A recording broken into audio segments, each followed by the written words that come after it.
మేము ఈ చిన్న చిన్న ఉద్యోగాలు చేసుకోలేము, తల్లిదండ్రుల మీద ఆధారపడి బతకడం ఇష్టం లేక ఎంతో మంది బిడ్డలు ఆత్మహత్యలు కూడా చేసుకున్న పరిస్థితి మన ఆంధ్రప్రదేశ్లోనే, ఆంధ్ర రాష్ట్రంలోనే గత 5 సంవత్సరాలుగా ఒక సర్వే ప్రకారము 21,000 మంది బిడ్డలు ఉపాధి లేక, చేసుకోవడానికి పని లేక, సంపాదించుకునే మార్గం లేక ఆత్మహత్యలు చేసుకోవడం జరిగింది.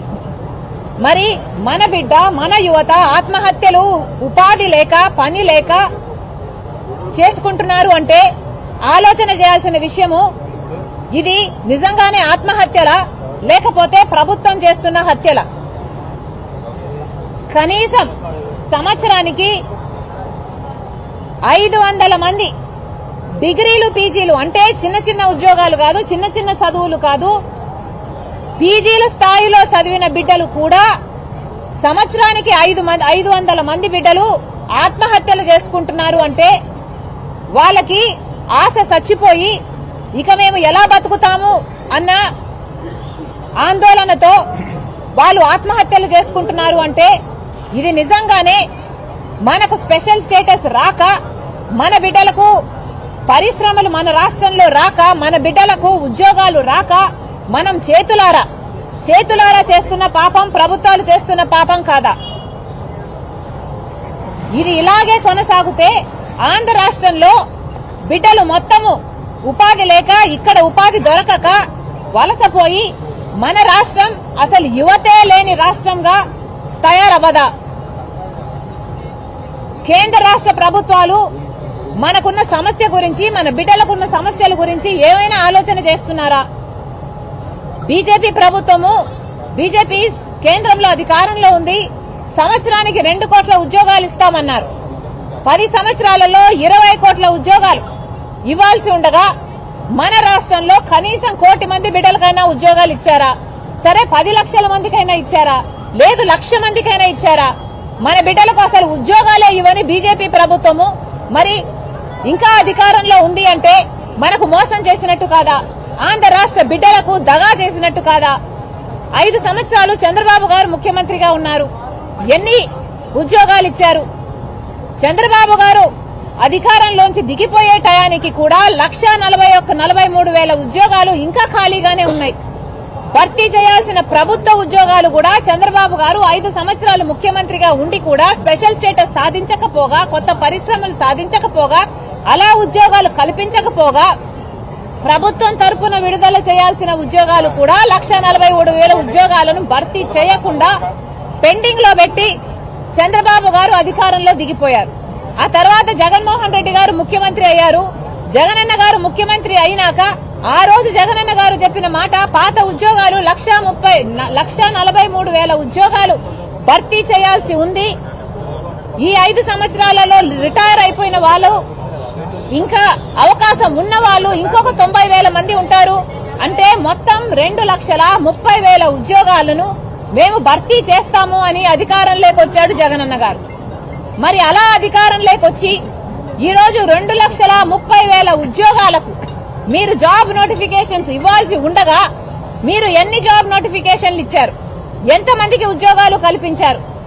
అసలు మెగా డిఎస్సి 23,000 ఉద్యోగాలు ఖాళీగా ఉంటే చంద్రబాబు గారు 7,000 ఉద్యోగాలే ఎందుకు భర్తీ చేస్తున్నారు? సిగ్గులేదా అని ఆ రోజు మీరు చంద్రబాబు గారిని అన్న మాటలు మీకు గుర్తులేవా? ఈ రోజు అదే 23,000 ఉద్యోగాలు మెగా డిఎస్సి మీరు ఇవ్వగలిగి ఆ 23,000 కాదు, అదనంగా కొత్తగా ఏర్పడిన ఖాళీలైతేనేమి, రిటైర్ అయిన వాళ్ళైతేనేమి అంతా కలిపి దాదాపు 30,000 ఉద్యోగాలు డిఎస్సి నోటిఫికేషన్లు మీరు ఇవ్వగలిగి, ఒక మెగా డిఎస్సి ఇవ్వగలిగి కూడా మీరు ఇవ్వకపోగా 6,000తో ఒక దగా డిఎస్సి ఇచ్చారు. మరి మీరు దగా ముఖ్యమంత్రి కారా? ఇందుకు నిరసనగా కాంగ్రెస్ పార్టీ ఆందోళన చేయాలనుకుంది, నిరసన తెలపాలనుకుంది. ఇది పాపమా? ఇది ప్రజాస్వామ్యం కాదా? మాకు నిరసన తెలియజేసే హక్కు లేదా? గత 10 రోజులుగా మేము యూత్ కాంగ్రెస్ అయితేనేమి, ఎన్ఎస్యుఐ అయితేనేమి వివిధ కార్యక్రమాలలో పాల్గొని నిరసన తెలియజేయాలనుకుంటే వాళ్ళని ఎక్కడికక్కడ హౌస్ అరెస్టులు చేశారు, వాళ్ళని ఎక్కడికక్కడ నియంత్రించారు.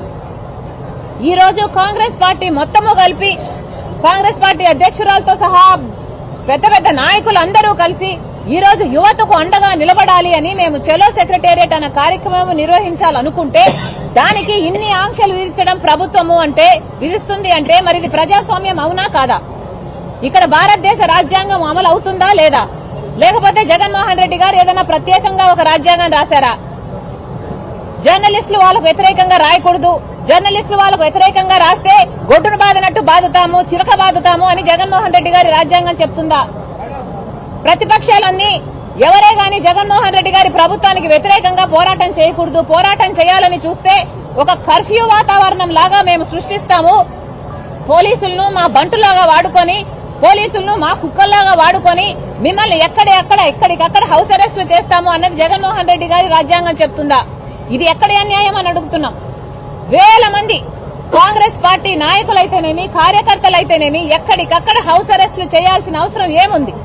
చెలో సెక్రటేరియట్ అన్నది ప్రశాంతంగా హింస లేని మార్గం ఒకటి ఎంచుకొని ప్రశాంతంగా మేము నిరసన తెలియజేయాలనుకుంటే అది కూడా నియంత్రించడం ఎంత మటుకు సబబు? ప్రజాస్వామ్యంలో ప్రతిపక్షాలకు గాని జర్నలిస్టులకు గాని మాట్లాడే హక్కు లేదా? స్వేచ్ఛ అనేది, మాట్లాడే రైట్ టు స్పీచ్ అనే స్వేచ్ఛ ఆంధ్రప్రదేశ్ లో లేదా? ఇదేమన్నా భారతదేశమేనా లేకపోతే ఆఫ్ఘనిస్తానా? మీరేమైనా తాలిబాన్లా? ప్రజలకు చెప్పాల్సిన అవసరం ఉంది, సమాధానం చెప్పాల్సిన అవసరం ఉంది. రాత్రికి రాత్రి మేము ఇక్కడికి చేరుకోగానే మొత్తం ఏరియానంతా కర్ఫ్యూ వాతావరణం లాగా సృష్టించారు. అసలు కార్యకర్తలను ఎవరి రానివ్వలేదు.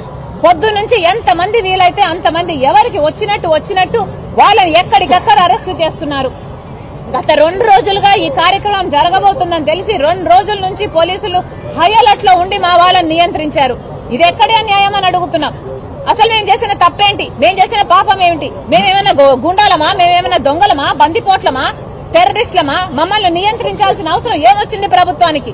మీకు నిజంగానే చిత్తశుద్ధి ఉంటే, మీకు నిజంగానే ప్రజలకు మేము చేశాము అన్న నమ్మకం ఉంటే మేము ఏ ఆందోళన చేసుకున్నా మీకు ఏం భయం? మీరు ఈరోజు భయపడుతున్నారు. మేము ఆందోళన చేస్తే మేము ప్రజలకు దగ్గరైతాము అన్న భావన మీకు లేకపోతే మమ్మల్ని నియంత్రించాల్సిన అవసరం మీకు ఏముంది అని ప్రభుత్వాన్ని అడుగుతున్నాం.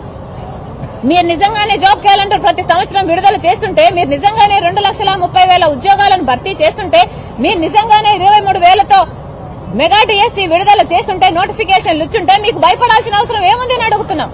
ఏ పార్టీ అయినా, ఏ జర్నలిస్ట్ అయినా ఏం రాసుకుంటే ఏమి, ఏ పోరాటాలు చేస్తే ఏమి, మీకు భయపడాల్సిన అవసరం ఏముంది? మీరు ఈరోజు భయపడుతున్నారు, మమ్మల్ని నియంత్రిస్తున్నారు, ప్రతిపక్షాల మీద ఆంక్షలు పెడుతున్నారు, జర్నలిస్టులను చితకబాదుతున్నారు అంటే ఏమిటి అర్థం? మీరు తప్పు చేశారని మీరు ఒప్పుకుంటున్నట్టే కదా. ప్రజలు మీకు సమాధానం చెప్పాల్సిన అవసరం ఉంది. ప్రజలు గమనిస్తున్నారు అని మళ్లీ చెప్తున్నాం. అసలు ఇదే జగన్మోహన్ రెడ్డి గారు ఎలక్షన్లకు ముందు ప్రతిపక్ష నాయకుడిగా ఉన్నప్పుడు ఆయన చెప్పిన మాటలు, మన రాష్ట్రంలో 2,30,000 ఉద్యోగాలు ఖాళీగా ఉన్నాయి అన్నారు. ఆయన అధికారంలోకి వచ్చిన వెంటనే ఇదే ప్రాధాన్యతగా తీసుకుని జాబ్ నోటిఫికేషన్ల